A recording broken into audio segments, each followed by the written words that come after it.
भोपाल से प्रस्तुत हैं प्रादेशिक समाचार। नमस्कार, समाचारों के साथ मैं जितेंद्र रघुवंशी। पहले मुख्य समाचार। प्रदेश में नगरीय निकायों के चुनाव में ईवीएम और त्रिस्तरीय पंचायतों के चुनाव में किया जाएगा मतपत्र और मतपेटियों का उपयोग। जबलपुर में 2 जून को आयोजित होगा राज्य स्तरीय रोजगार दिवस कार्यक्रम। कक्षा 5वीं और 8वीं की वार्षिक परीक्षा के परिणाम आज घोषित होंगे। और नगर निगम देवास ने प्रधानमंत्री आवास योजना में भवन निर्माण में प्रदेश में प्रथम स्थान हासिल किया। अब समाचार विस्तार से। प्रदेश में जल्द ही होने वाले नगरीय निकायों के चुनाव में ईवीएम और त्रिस्तरीय पंचायतों के चुनावों में मतपत्र और मतपेटियों का उपयोग किया जाएगा। ईवीएम की संख्या सीमित होने के कारण यह निर्णय लिया गया है। राज्य निर्वाचन आयुक्त बसंत प्रताप सिंह ने यह जानकारी कल सभी जिलों के कलेक्टर के साथ वीडियो कॉन्फ्रेंस से निर्वाचन तैयारियों की समीक्षा के दौरान दी। उन्होंने बताया कि नगरीय निकायों के चुनाव 2 चरणों में और पंचायतों के चुनाव 3 चरणों में करवाए जाएंगे। बैठक में ईवीएम, सूचना प्रौद्योगिकी, सामग्री प्रबंधन और प्रशिक्षण के संबंध में भी विस्तृत जानकारी दी गई।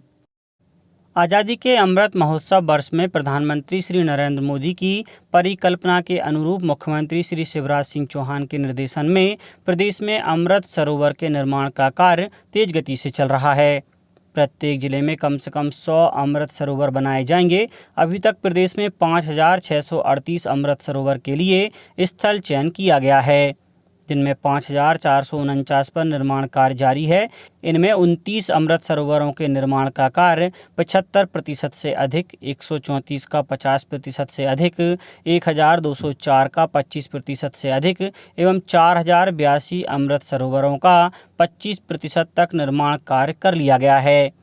ये सभी अमृत सरोवर बृहद स्वरूप में और गुणवत्तापूर्ण बनाए जा रहे हैं। इनका उपयोग सिंचाई, मत्स्य पालन, सिंघाड़ा उत्पादन आदि प्रयोजन में किया जाएगा।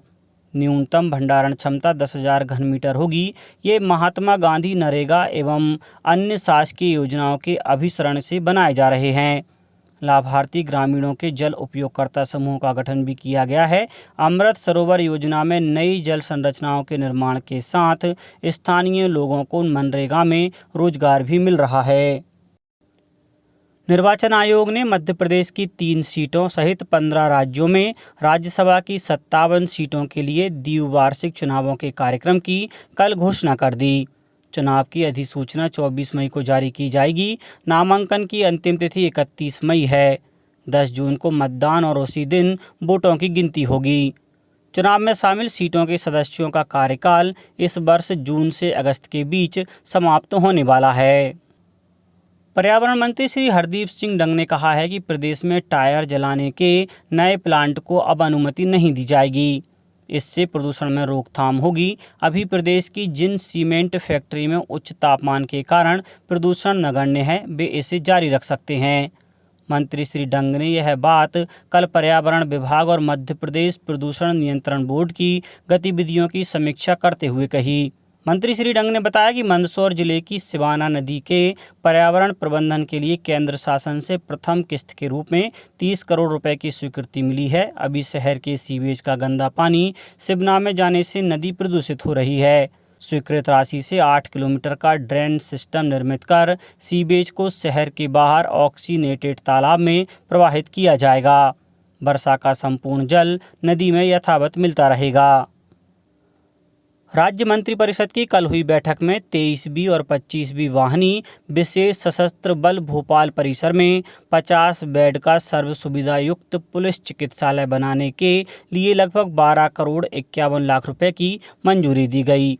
इसके अलावा चिकित्सालय के लिए 46 पदों के सृजन और उस पर 5 वर्षों में होने वाले व्यय के लिए करीब 25 करोड़ रुपए की कार्य योजना को भी स्वीकृति प्रदान की।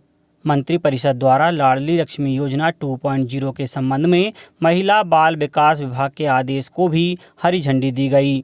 मंत्रिपरिषद द्वारा एमएसएमई विकास नीति 2021 के अनुक्रम में फर्नीचर, खिलौनों और उनसे संबंधित मूल्य श्रृंखला के उत्पादों की विनिर्माण इकाइयों के लिए विशिष्ट वित्तीय सहायता प्रदान करने का निर्णय भी लिया गया है। युवाओं को स्वरोजगार से जोड़ने और गरीब कल्याण के लिए 2 जून को जबलपुर में राज्य स्तरीय रोजगार दिवस कार्यक्रम आयोजित किया जाएगा। इस दिन प्रदेश के सभी जिला मुख्यालयों पर भी कार्यक्रम होंगे। रोजगार दिवस पर प्रदेश के लगभग 2 लाख युवाओं को स्वरोजगार से जोड़ने का लक्ष्य रखा गया है।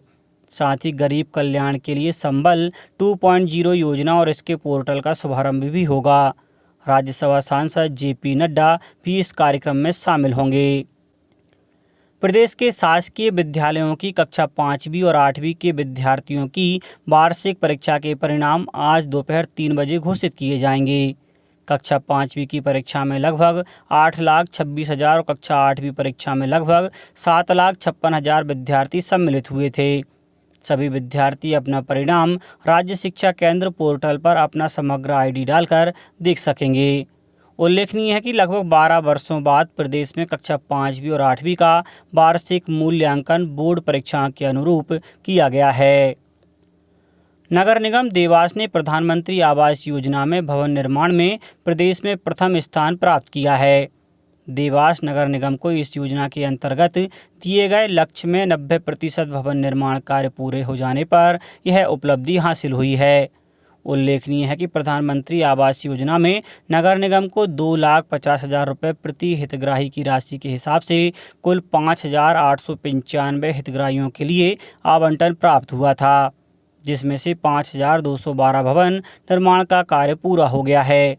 शेष 683 हितग्राहियों के भवन निर्माण का कार्य भी प्रारंभ कर दिया गया है। जैविक कृषि को बढ़ावा देने के लिए नर्मदापुरम जिले के कृषि विज्ञान केंद्र गोविंदनगर बनखेड़ी में करीब 2 करोड़ 38 लाख रुपए की लागत से 2 रिसर्च लैब स्थापित की जाएंगी। किसान कल्याण और कृषि विकास मंत्री कमल पटेल ने बताया है कि किसानों और RAEE छात्रों के लिए जैविक रिसर्च लैब और केंद्र का निर्माण 1 करोड़ 86 लाख रुपए की लागत से किया जाएगा। KBK बनखेड़ी में ही 51,96,000 रुपये की लागत से जैविक मृदा परीक्षण प्रयोगशाला निर्मित की जाएगी। स्पाइस जेट 25 मई को जबलपुर से चेन्नई की फ़्लाइट सेवा शुरू करने जा रही है। स्पाइस जेट प्रबंधन के मुताबिक जबलपुर से चेन्नई की फ़्लाइट शाम को 7:15 पर रवाना होगी, जो चेन्नई रात 10 बजे पहुंचेगी। चेन्नई वाली उड़ान सुबह 5:55 पर जबलपुर के लिए रवाना होगी और सुबह 8:10 पर जबलपुर पहुंचेगी। अभी तक जबलपुर से हैदराबाद, मुंबई, इंदौर, रायपुर, बेंगलुरु और पुणे के लिए विमान सेवा उपलब्ध है। भोपाल में खेली जा रही 12वीं हॉकी इंडिया सीनियर महिला राष्ट्रीय चैंपियनशिप में कल 7वें दिन भरपूर हॉकी एक्शन देखने को मिला। दिन के पहले मैच में तमिलनाडु ने हॉकी अरुणाचल को 12-0 से हराया। वहीं दिन के दूसरे मैच में उत्तर प्रदेश हॉकी ने पूल जी के मैच में हॉकी गुजरात को 12-0 से हराया। हॉकी कर्नाटक और हॉकी अंडमान और निकोबार के बीच पूल F के मैच कर्नाटक को वॉकओवर मिला। अब बात मौसम की। पश्चिम बंगाल में बने साइक्लोन की वजह से 16 मई से मध्य प्रदेश में प्री मानसून दस्तक दे सकता है। 3 दिन बाद प्रदेश में बादल डेरा डालना शुरू कर देंगे। शाम को हल्की बूंदाबांदी राहत देगी। इस बार मानसून भोपाल, इंदौर, नर्मदापुरम और उज्जैन संभागों में ज़्यादा मेहरबान रहेगा। जबलपुर और सागर संभाग में यह सामान्य रहेगा। मौसम वैज्ञानिक PK साहा ने बताया कि 15 मई तक मौसम इसी तरह बना रहेगा। बादलों से धूप का तीखापन कम हो सकता है, लेकिन गर्मी रहेगी। साइक्लोन के कारण हल्के बादल आ रहे हैं। 16 मई से मौसम बदलेगा। बादल छाना शुरू हो जाएंगे। तीसरे सप्ताह में गर्मी तो रहेगी, लेकिन ज़्यादा नहीं।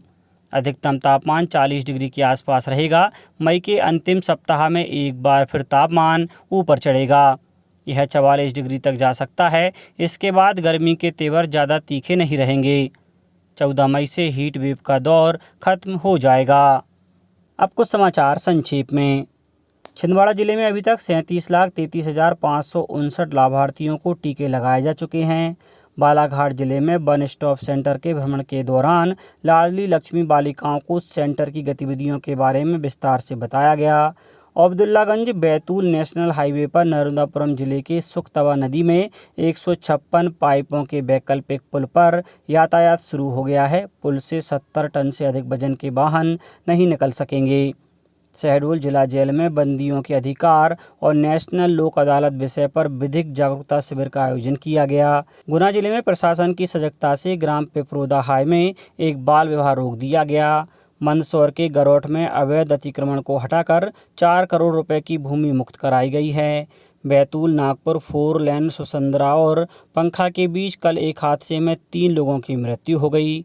मध्य प्रदेश राज्य हज कमेटी ने इस वर्ष हज यात्रा के लिए प्रोविजनल रूप से चुने गए यात्रियों से प्रथम किस्त के रूप में 1,20,000 रुपये 19 मई तक जमा करने को कहा है।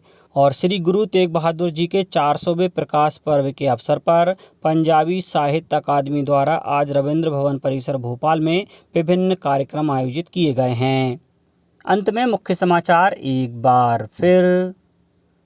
प्रदेश में नगरीय निकायों के चुनाव में ईवीएम और त्रिस्तरीय पंचायतों के चुनाव में किया जाएगा मतपत्र और मतपेटियों का उपयोग। जबलपुर में 2 जून को आयोजित होगा राज्य स्तरीय रोजगार दिवस कार्यक्रम।